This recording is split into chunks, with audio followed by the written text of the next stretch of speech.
This week on the White Knuckle Productions web show, with summer work behind us and October in the books, November was soon to follow. After hitting a tree, shooting at Preacher there in late October, and then Troy falling out of his tree stand the first week in November and breaking his back, I desperately wanted to just get back into the timber and have a good, solid harvest on camera. And it just seemed like the more I wanted something to happen, the more it wouldn't. Been pretty darn slow this morning. I figured we'd see more than we have. Really not much to speak of. I feel like we need to bail on this spot. It's cold.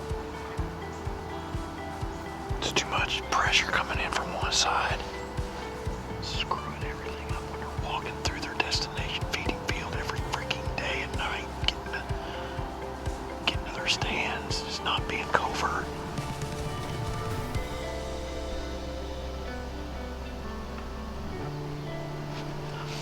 What'd I tell you? Right on time. 9:30.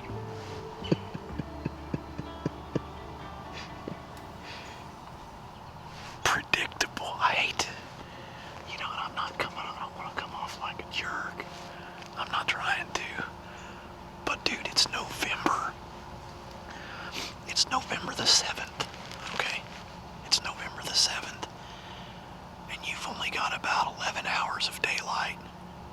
Well, you've just burned 3 of them.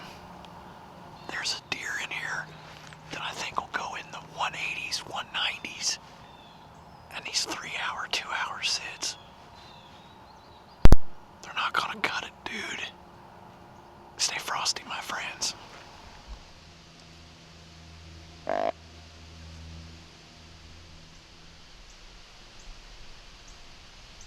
That's why you don't leave the woods on November the 7th at 9:30 in the morning. Pretty good little 9-point look like. I couldn't decide whether he's good enough to shoot or not. Needs another year, but he's liable to get shot with these yahoos running around.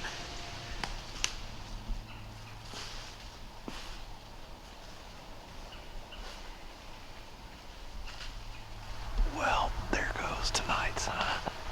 The old man that lets me hunt is out walking horse trails. I'm set up on one of the biggest bucks of my life. Been here for 3 hours. And he's out walking horse trails and clearing them. Sometimes you gotta laugh, keep yourself from crying.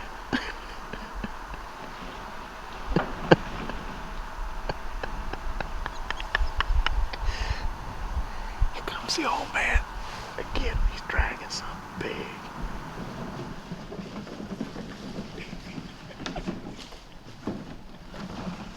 This is amazing.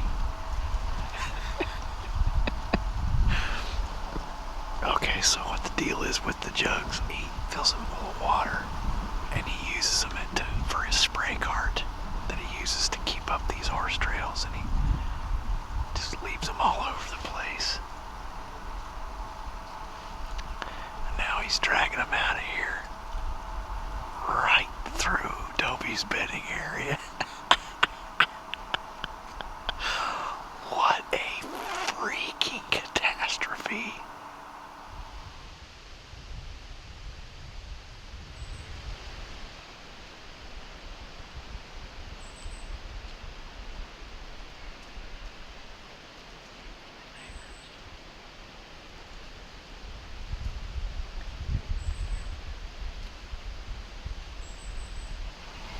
I just saw a big rascal out there about 80 yards or so.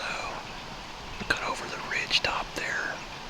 He's heading out to that cornfield, I would figure, to feed. I'd love to get my chomps into him, man. Definitely don't know that buck.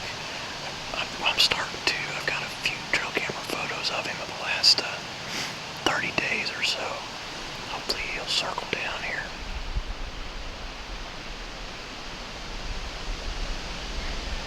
Good morning, America.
right here. Hopefully we can put the memory of a week ago, what happened to Troy here in this very tree, on this very ground right here. Hopefully we can put that memory away tonight, create a new one here with a big old buck. Unbelievable. It's 3:15. 3:15. Gets dark at 5. Unbelievable.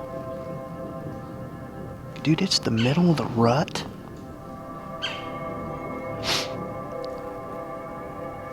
And I cannot seem to get away from people. That just drives me up the freaking wall.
Somebody come in on me, spook them out that side, and come back around. Unbelievable. Unbelievable.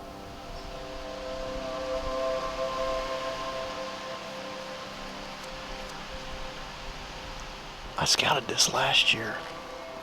That kind of looks like cat whiskers. Whatever.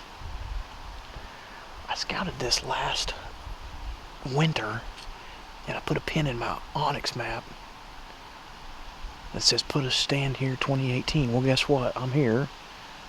A little bit late. November the 12th. I believe the bucks are on lockdown, but I needed a north wind set up for this farm, and you're looking at it.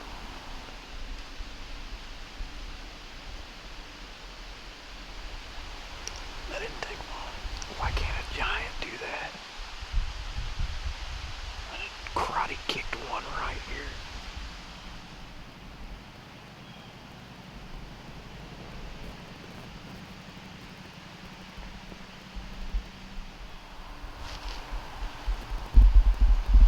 I got a preacher right here, 21.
I don't know what to say.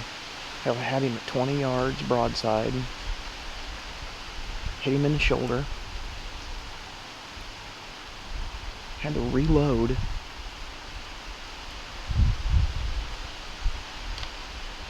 And shot him quartered away out there through the junk. He got arrows sticking out both sides of him. No penetration at all, either one of them. I am so beyond. I'm so beyond frustrated right now.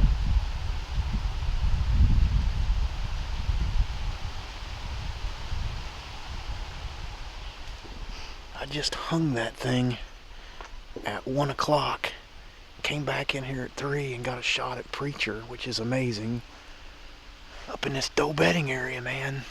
I knew it'd be a good spot, but I really hope I find him at close of chapter. He's a pretty buck.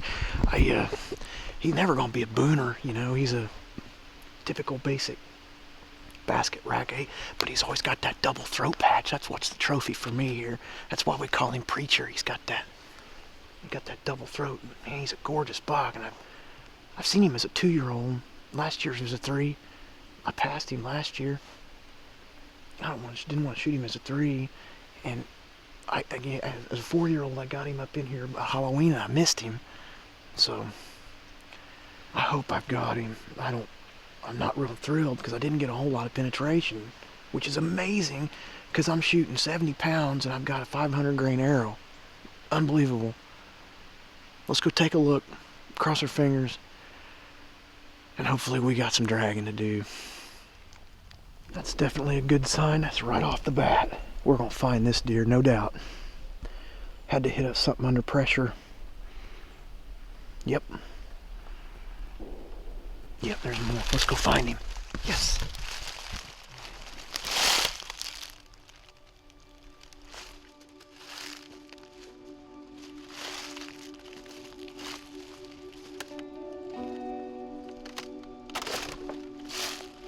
Started tracking and start finding good blood, and then eventually it finally trickled out. I took it upon myself to call my friend Jonathan and brought his dog Sally in, a bloodhound that tends to do quite well. Which one was that? I wonder. Oh yeah, good job. I don't like it. Find the other one? I did not. Both of them was still in him. Unfortunately, we lost track, and after about a 3 or 4 hour track, we decided to just bail out on the process and decided to come back in the next morning. I don't know what to say. Like, I don't know. I'm wore out and frustrated. I can't take no more. Like, you work so hard to get yourself into position. Let me just tell you, give you a real quick recap on my season real fast. I shot at a doe, shot right over her back, 40 yards. Had to go all the way to Halloween, got a shot at Preacher, hit a tree. Troy fell out of his tree stand, broke his back. I missed one in here, shot underneath him, 160-inch 10. 2 shots on Preacher again. Still don't bring him down. Even bring a dog to track it, and still don't get him. I just feel like I'm pretty much done.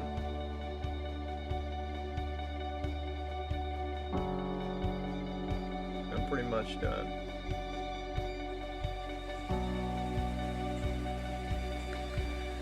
Now the plot thickens. See those buzzards over there? It's kind of where we gave up last track with the dog. I saw one of them float down into the timber. I know he's in there. I want to go find him. Tune in next week while we attempt to rally. We go back into the timber in search of the down buck Preacher. We may have another encounter with Dovey Mick, and we break out the firearm. The Illinois shotgun season occurs.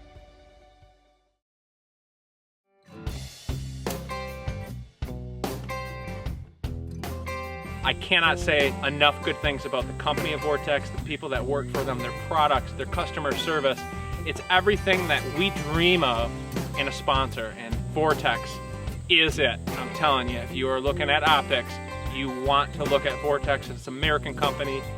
I really enjoyed working with Vortex Optics, primarily because they're a Wisconsin-based company. I've got to know Mark, the guy over at Vortex, and I had a great experience this last spring, or rather last fall. I had a pair of binoculars that my son had left in the stand during the gun season, and didn't get them out until the spring turkey season, and water had gotten inside and had essentially expanded when it froze and broke the binoculars. So I called Mark up and he's like, yeah, no problem, just send them in. And so there are no questions asked. Warranty was really no questions asked.